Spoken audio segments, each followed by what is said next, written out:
Hi, my name is Sean. It's okay, you can laugh. You know, most people feel really uncomfortable around me. And, you know, that's fine.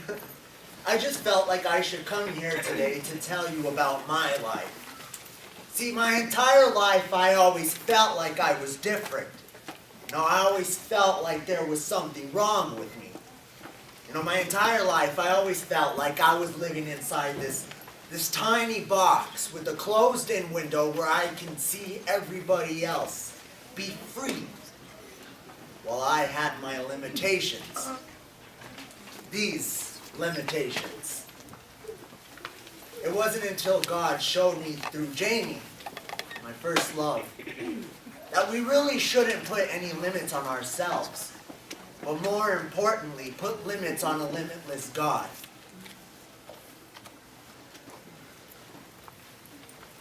The story you are about to hear is a true story. It's a story about Sean, who suffers from cerebral palsy and has learned to limit his life because of it. It has affected all areas of his life: his mind, his heart, his thinking. Sean believes God has limited him, but God sent him Jamie. Jamie believed that everybody should see the world as God does. She saw the best in people.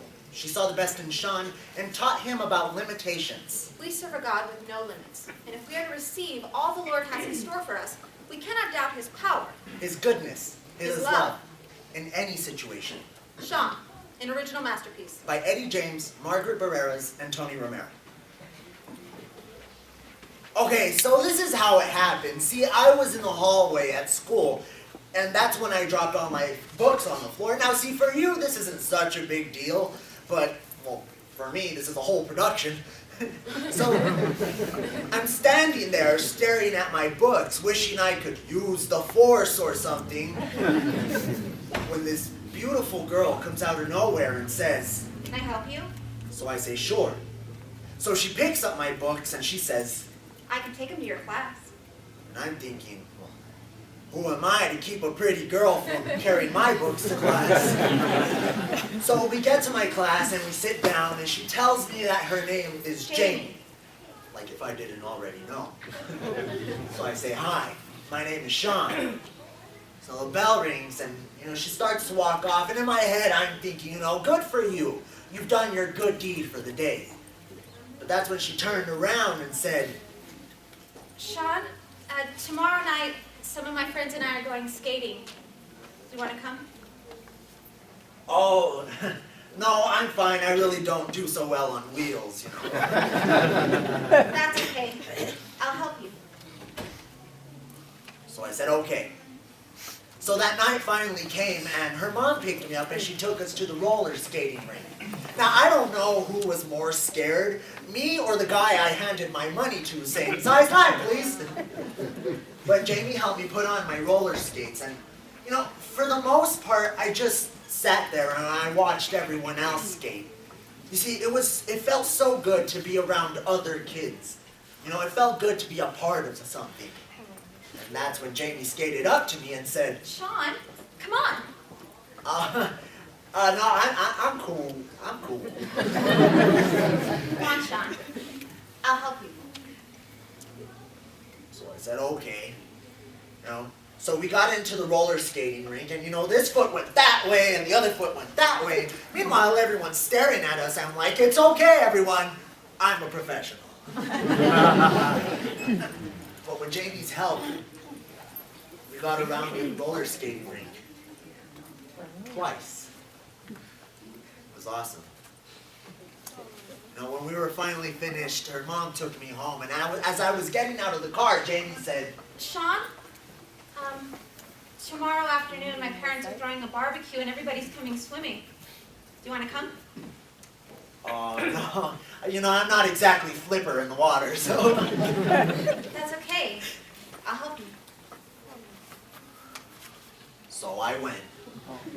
You know, my mom dropped me off at her house, and for the first part, you know, I was just lying down in the lawn chair. You know, it felt so good to feel the sun on my body. And that's when Jamie swam over to me and said, Sean, come in. oh, no, I'm fine. I'm cool. Come on. I'll help you. So I said, okay. So I get into the shallow end of the pool, and I'm like, woo! Come on, come a little farther. No, that's fine. I'm good right here. Come on, I'll help you. I know. You'll help me. So she put her arms out and, she just let me float there for a good while. It was incredible. So after that, we went on a few more outings. And each time we did, she would push me further and further out of my comfort zone. And each time I went out there, she would always reassure me that she'd be there to help me. It wasn't until one night that we were eating hamburgers and we were just talking, and she was talking about her dreams and what she wanted to do with her life when she asked me, Sean, what are your dreams? Oh, I don't really have any dreams, no. Everyone has dreams. I don't. Not me. She kept persisting and persisting and pushing me, and I guess I got frustrated with her because I finally said, all right, Jamie, you want to know what my dream is? I'll tell you what it is. In my dream, this leg is straight, just like everybody else's. In my dream, this hip is in place, just like everybody else's. In my dream, these hands aren't crippled. In my dream, I could run and I could jump and in the hallways, and I could skate and I could swim without any of your help. In my dream, I don't need these glasses to see good. In my dream, my mouth is the same, just like everybody else's. In my dream, I don't stand out and nobody looks at me and laughs at me.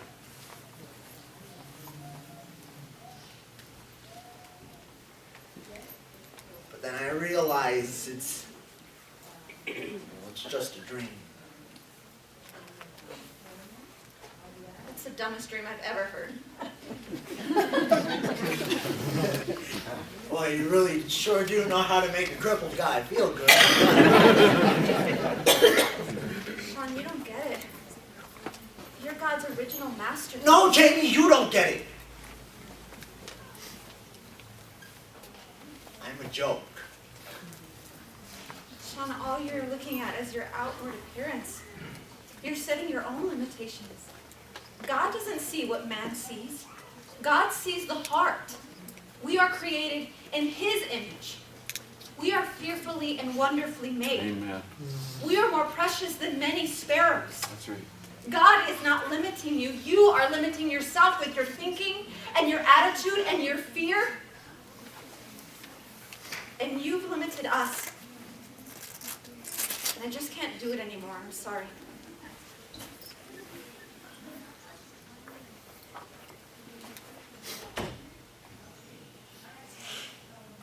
We didn't speak much after that. In fact, about a year after graduation, Jamie died in a car accident. I never got to tell her thank you. I did, however, take her up on her many suggestions to go to church. And that is when my whole outlook changed.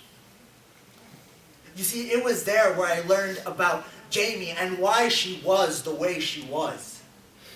It was there where I learned about the people who were a part of her life. About the people who helped her with her handicaps.